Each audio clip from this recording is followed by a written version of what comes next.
आजको हाम्रो समय साँझको समयमा चाहिँ हाम्रो एकजना सर हुनुहुन्छ सलिमजी भन्ने उहाँको नाम चाहिँ छ। उहाँले चाहिँ सलिम हैन सलिन यार।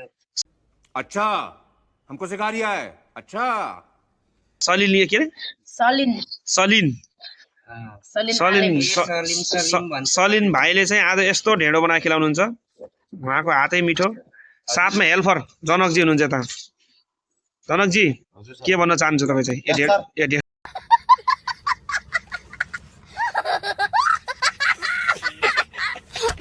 हो यस्तो हो त ठाउँ गलत हो यासर भनि नत्र मान्छे तिमी भेरी घुट्छौ फेरि ठाउँ गलत पर्यो यासर भन्ने। हजुरहरुले पनि सक्नुहुन्छ यसरी बनाएर। यसरी ढेँडो बनाउन कोदाको ढेँडो यो चाहिँ कोदाको ढेँडो प्योर कोदोको ढेँडो। अनि चाहिँ यो ढेँडो आजको साँझको समयमा हामीले आगोमा पकाएर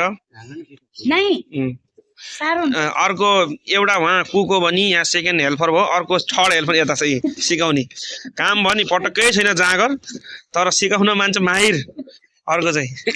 यसो बनाएर खाएपछि 100 वर्ष मजाले बाँच्छ। 100 वर्ष माथिन्छ, तर 60 वर्षमा फिरि त गइरहेछ न बेकार भएर।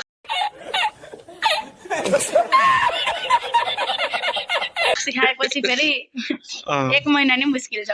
हाम्रो जनकजी एउटा यो खासियत के छ एउटा जनकको भने चाहिँ 3-4 दिन रक्सी खायो भने रातिको 12 बजे उठेर मकै रोटी पोलेर खाँदो रहेछ नि लेखेर साग भुटेर। त्यो पनि एउटा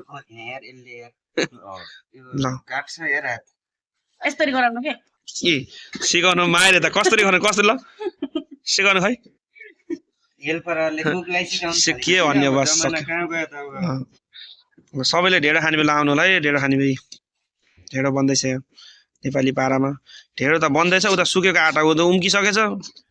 हौ लाखे त्यस्तै भयो नि यस्तै हुन्छ के भनेको पापरा हो।